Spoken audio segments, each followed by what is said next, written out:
We've never lived in a world that looks like that.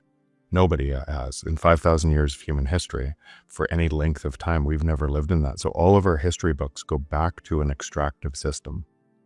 And it's always been an extractive system. For some people to win, some people had to lose. What is actually happening is Bitcoin is the base layer of the protocol.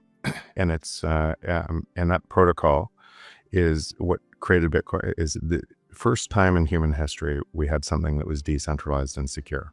Anybody could use it. Nobody could control it. It couldn't be hacked. We've never seen that. We always trusted institutions to protect us, and then those institutions end up hurting us.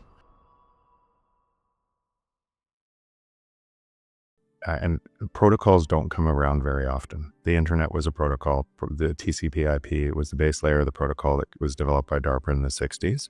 It took 20 years till layer 4 HTTP came out, and another 20 years till your iPhone was on top of that, using the same protocol stack. And what does that say? What it says is protocols develop very slowly with intention, and they're winner take all. There is no second internet. Right? There's no, you can be North Korea and say, my citizens can't be on the internet. You can't choose to not participate without participating. If you choose to not participate, you're not in it. Right?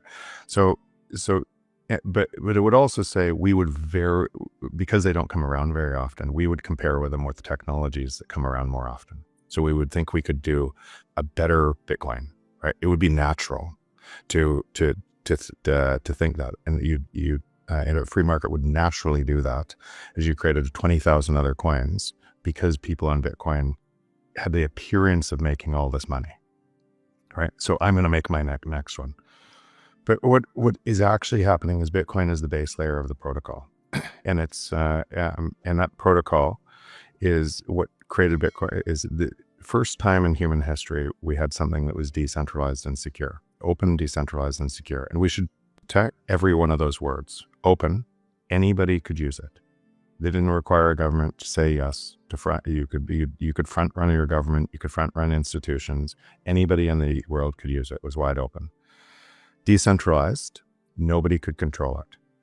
Right? It would get so it was. You could have the most Bitcoin. Didn't matter. Nobody could control it. It was completely decentralized and secure. It couldn't be hacked. That would mean, for the first time in history as well, that we've never seen that. We always trusted institutions to protect us, and then those institutions end up hurting us. But so this was something very new and would be misunderstood. So from that position, and then because of the way of proof of work, it's bounded by energy. So you have a physics-backed system bounded by energy, right? And energy is a first principle of life that's decentralized and secure. And what's happening if you measure in Bitcoin is it resolves the paradox that I described before. We live in an inflationary system, but if the free market is deflation. The natural state of the free market is deflation. Every single person that I do that to nods their head. And why would that be true? Because we as users of products and services only use what gives us more value, and entrepreneurs compete with what was there before all over the world to give us more value. So if we are part of the decision and we use things that provide more value, the output of that has to be deflation. And that's a pretty simple concept when you say that. But the problem is it creates a cognitive dissonance in our mind because we've never lived in a world that looks like that.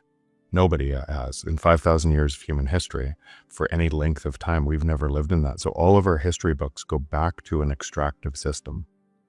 And it's always been an extractive system. For some people to win, some people had to lose. But the free market doesn't look like that. The free market means everyone wins. You trade with people all over the world, and you'll trade with somebody you don't like in order to get more value. So this is where it's so hard and that's why you have to stay in a first principle, right?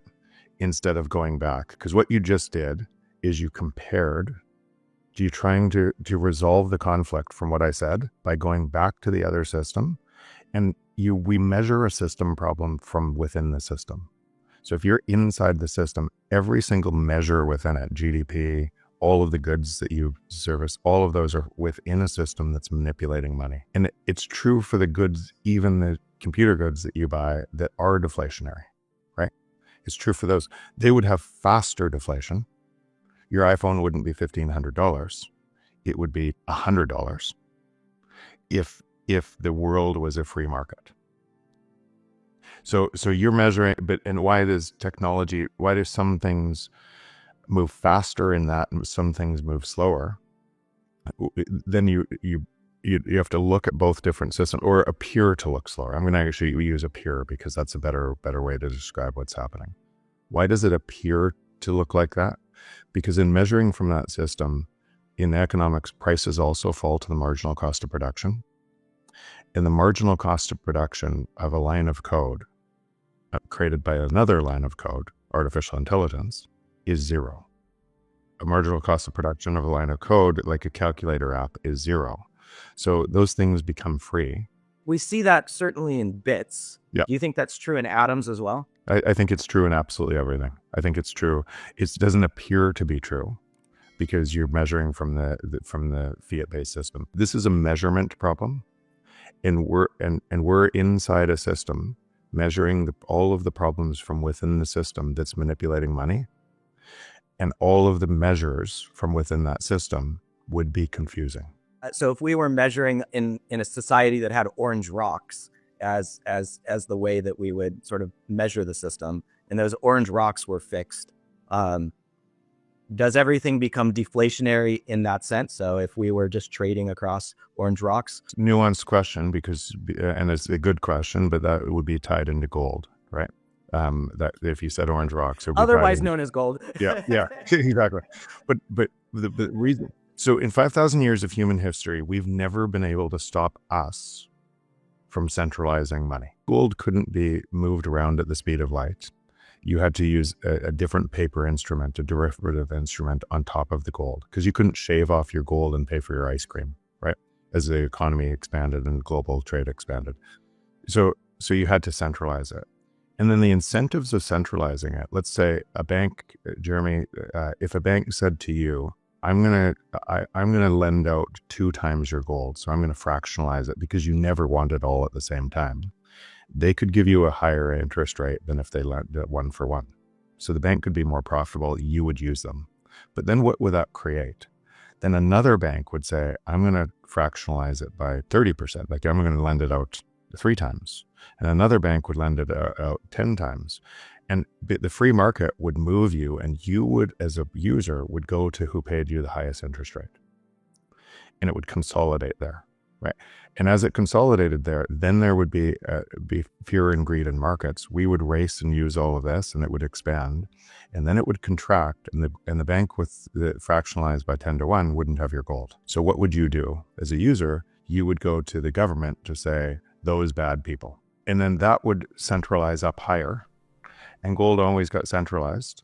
And then the government starts to play the same game at the gold, right? It just moves higher and higher in the stack. And then they reprice the gold and they centralize it and they change the rules on gold. And they say, give me all your gold, right? Or like in 1933 or in 1971, we're going to reprice the gold, right? And throughout human history, it's exactly the same pattern because of the centralization. I know that next year's iPhone is going to have even more storage and it's probably going to be at the same price. And so I'm not going to buy an iPhone this year. I'm going to sit and wait. If all of the goods are decreasing in cost in this context, like how do you actually get people spending money and having trade happen? So let's interrogate the thing you just said. We believe, and it's largely a belief, we only will spend because of inflation. But what does that say underneath that? Because inflation is actually theft. It's not the free market. It's actually somebody creating monetary units to make prices go up. So what is it actually saying? It's saying we will only spend if somebody steals our money and forces us to spend. So in Venezuela, where you have higher inflation, right? The faster they steal our money, the faster we have to spend it because it's toxic. And the faster we do that, because that rate of theft all over the world is, and we live on top of that rate of theft. Every single country stealing money at different rates. and look at high rates of theft.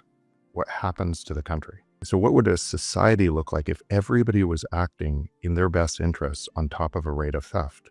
Who would win? Who would lose? And then ask the opposite question. You probably buy an iPhone every year or every 2 years. You buy food, right? You buy a new computer. We don't buy because the rate of theft. We shouldn't. We should buy when we feel like we want to buy, when the value hits something for us. So the economy doesn't go away. It just doesn't need a debt. It doesn't need a massive debt instrument manipulating money to force us to do something because of the forcing function. It's a total illusion from the existing system that we grew up in, that we parrot. Economists that are on top of this, that are in this control system, something that's actually nonsense, right? If you had a global free market, what it would mean is instead of extracting 500 million people, and at the top of that 500 million people, 15 people having all of the wealth, you have modern day slavery for 7.5 billion people. That they can't get the things that they want and everything else. You see that in the crisis of people getting on boats to come to North America, risks to their families. Because what would you do if you were living in poverty and everything else from an extractive monetary system? You would move your family, whatever it took, to get to the winning one that was stealing, right? And so all of the things we see in the world are a direct result of the manipulation of money and the theft of money. And it's getting worse and worse and worse. And we can feel it getting worse and worse and worse as we're ripping apart society from the very fabric. And people are complaining inside that system with each other, making that system stronger.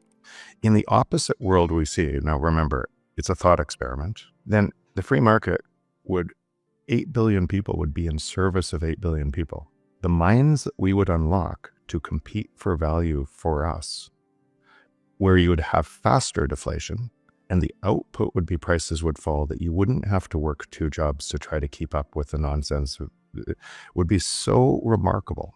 It's actually hard to even describe from somebody measuring from the existing system.